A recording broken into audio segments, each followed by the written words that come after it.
안녕하세요. 경자입니다. 이제 슬슬 금에 관심을 좀 가져볼 시기가 오고 있다고 생각을 합니다. 그래서 오늘은 금 투자에 대해서 말씀을 조금 드리도록 하겠습니다. 어젯밤에 미국은 기준금리를 0.5% 인상했거든요. 그래서 올해 금리는 4.5%까지 올라왔습니다. 무려 1년 동안 금리를 4.25%나 올렸는데요. 정말 천조국답게 한 번 하면 무섭게 하는 나라입니다. 반면에 한국은 미국에 비해서 비교적 오름폭은 적었지만 한국도 1월 금리가 1.25%였는데 올해 3.25%로 마무리를 했으니까요. 올 한 해 동안 3%가 올랐죠. 이런 엄청난 금리 인상 속도는 예금 금리를 폭발시켰는데요. 최근에 예금 가입하신 분들 정말 많으시죠. 예금을 좋아하는 분들에게는 오랜만에 이자다운 이자를 주는 상품을 가입할 수 있었던 행복한 1년이었다고 생각을 합니다. 자, 그런데 이런 상황을 저 멀리서 물끄러하게 보고 있는 친구가 있었는데요. 바로 많은 분들이 사랑을 하는 금입니다. 금은 달러와 함께 가장 안전한 자산이지만 이 친구는 이자를 주지 않습니다. 그러다 보니까 이렇게 금리가 폭발하는 시기에 이자도 주지 않는데 굳이 금을 가지고 있을 필요가 없잖아요. 그래서 금을 매도하는 분들이 많아졌는데요. 그러다 보니까 화면 보시는 것처럼 금값이 쭉쭉 빠지게 되었습니다. 그리고 최근에 이제 긴축 들어가다 보니까 슬슬 기업들 실적이 빠지고 있습니다. 그래서 내년에는 경기가 침체될 것으로 전망되는 기사들이 많이 나오고 있는데요. 사실 금리가 이렇게 빠르게 올랐으니까 기업들 이자 비용도 빠르게 올라갔잖아요. 그러다 보니까 기업들 실적이 나빠질 수밖에 없는 환경이기는 합니다. 그런데 경기 침체에 빛을 발하는 친구가 바로 또 골드입니다. 화면 보시면 1980년 이후 경기 침체가 6번 왔는데요. 그 6번 동안 미국 S&P는 수익률이 평균 마이너스 10.7%였지만 금은 9.3% 수익이 나왔습니다.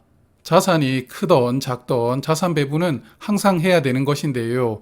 영구 포트폴리오나 올웨더 포트폴리오처럼 유명한 자산 배분 원칙에 금은 항상 포함이 됩니다. 금이 안전자산의 대명사이기 때문이거든요.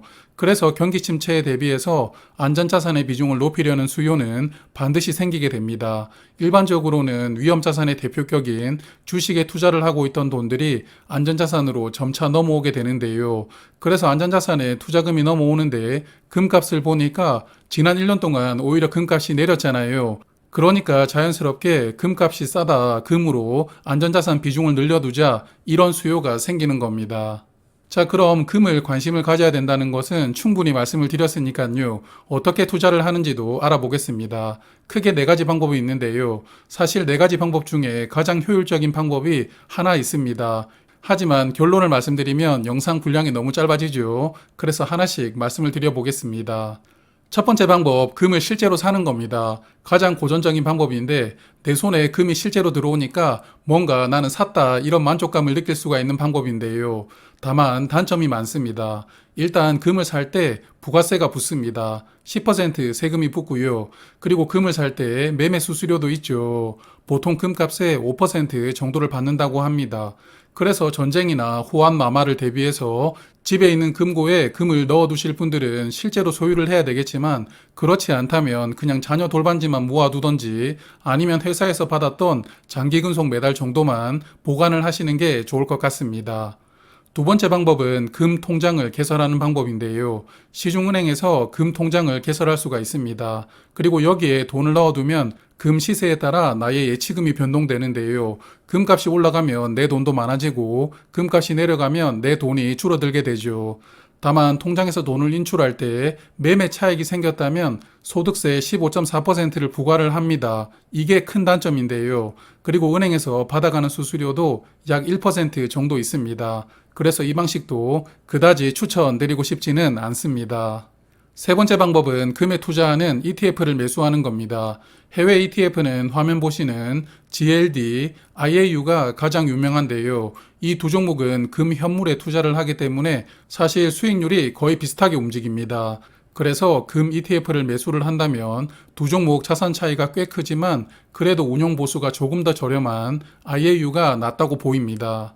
그리고 최근에 미국에서 원자재에 투자하는 일부 상품들은 매매 차익의 10%를 원천 징수하겠다고 선언을 했는데요. 원자재에 금이 포함되기는 했는데 인버스나 레버리지 종목들은 해당이 되었지만 다행히 제가 말씀드렸던 현물에 투자하는 두 종목은 포함되지 않았더라고요. 그래서 아직까지 이 종목들은 10% 세금이 붙지는 않지만 혹시나 포함될 수 있으니까요. 이런 부분들을 주목을 하시면서 투자하시는 게 좋을 것 같습니다. 자, 그리고 국내에서도 금 ETF가 있습니다. 코덱스 골드 선물과 타이거 골드 선물인데요. 둘 다 환해지 되는 상품이기 때문에 환율 영향이 크지 않고 금 시세로만 주가가 움직입니다. 그리고 해외 ETF는 금 현물에 투자를 하는 상품인데 국내 ETF는 선물에 투자를 하거든요. 그래서 현재 시세와 주가에 괴리가 생길 수 있습니다. 이 두 종목도 자산 규모 차이가 큰데요. 실제 수익률은 비슷합니다. 그러므로 투자를 한다면 운용 보수가 적은 타이거 골드 선물이 더 낫다고 보입니다. 자, 그래서 금 ETF를 정리를 해보면 일단 매년 운용 보수가 있고 매매할 때 수수료가 나오죠. 그리고 국내 금 ETF는 매매 차익에 소득세를 부과를 합니다. 그래서 차익이 생겨도 15.4% 세금을 내야 되는 게 큰 단점인데요. 반면에 또 해외 ETF는 매매 차익 양도소득세가 적용이 되는데 250만 원을 초과한 금액은 22% 세금을 내게 됩니다. 그래서 저는 이런 세금이 있기 때문에 ETF도 추천드리고 싶지 않습니다. 자, 그럼 추천드리고 싶은 방법이 마지막 방법이겠죠. 금 거래소에서 투자를 하는 겁니다. 한국거래소를 통해서 금을 거래하는 방법인데요. 증권사에서 금 현물 계좌를 개설하고 이 계좌로 매매를 합니다. 증권사마다 매매 수수료는 차이가 있는데 아마도 가장 저렴한 수수료는 NH투자증권의 나무 앱이라고 보입니다. 0.22% 수수료를 부과를 하거든요. 이 방법은 매매 차익이 발생하더라도 소득세를 부과하지 않습니다. 그래서 제가 추천을 드리는데요. 또한 실물로도 인출을 할 수 있는데 실물을 인출하려면 10% 부가세를 내야 되고 수수료를 내야 됩니다. 그래서 굳이 실물로 인출을 할 필요는 없다고 봅니다. 자, 그래서 네 가지 방법 정리를 해두었는데요. 앞서 하나씩 설명드렸으니까 다시 설명드리지는 않겠습니다. 그냥 네 가지 방법 중에 한국거래소를 통해서 투자하는 것을 추천을 드렸죠. 매매 수수료가 저렴하고 가장 큰 장점이 매매 차익에 세금이 부과되지 않는다는 것이니까요. 실물을 보유하지 않고 금을 투자를 하고 싶다면 거래소를 통하는 게 가장 유리합니다. 그럼 이 방법을 조금 더 디테일하게 말씀을 좀 드리겠습니다. 일단 거래를 하려면 금 현물 계좌가 필요합니다. 저는 NH투자증권 나무 계좌를 개설했는데요. 화면 보시면 메뉴 중에 CFD 기타 시장이라는 메뉴가 있고 소메뉴로 금 현물 현재가와 금 현물 주문이 있습니다. 이 메뉴를 클릭을 해보면 주식 매매창처럼 뜹니다. 호가 단위로 서로 매수를 하고 매도하시면 되는데요. 여기서는 금을 1g 단위로 매매를 하게 되는데요. 현재 1g당 약 75,300원 정도 시세로 거래가 되고 있습니다. 그리고 거래할 수 있는 시간은 주식 매매 시간과 동일하거든요. 평일 오전 9시부터 오후 3시 반까지 거래를 할 수가 있습니다. 저도 지금까지 금은 실물만 보관을 하고 있었는데 이제 내년에 금값을 좀 기대를 하면서 일단 100만 원 정도를 사보았습니다. 시세가 조금 하락한다면 조금씩 비중을 늘려보려고 생각을 하고 있는데요. 이렇게 주식 잔고 보는 것처럼 내가 매수한 금의 잔고를 실시간으로 확인할 수 있답니다. 금 시세를 보면 올해 3월 2,000달러를 넘기도 했지만 이후 금리 인상 영향으로 줄곧 하락했는데요. 1,600달러까지 빠졌다가 다시 1,800달러까지는 상승한 상황입니다. 일단 금값이 하락한다면 비중을 좀 늘려가다가 2,000달러 정도 오면 비중을 절반 정도는 축소를 해봐야 되겠다 생각을 하고 투자를 시작했는데요. 제가 사고 나서 아직까지 금값이 빠지지는 않았더라고요. 한 달 동안 꽤 상승을 했거든요. 투자를 한다면 조금씩 담으시는 게 좋을 것 같습니다.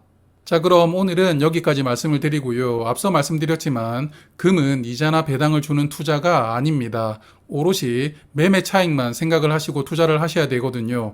이 부분을 꼭 생각을 하시고 투자를 결정하시는 게 좋을 것 같습니다. 그럼 저는 다음에 또 좋은 정보로 인사를 드리겠습니다. 고맙습니다.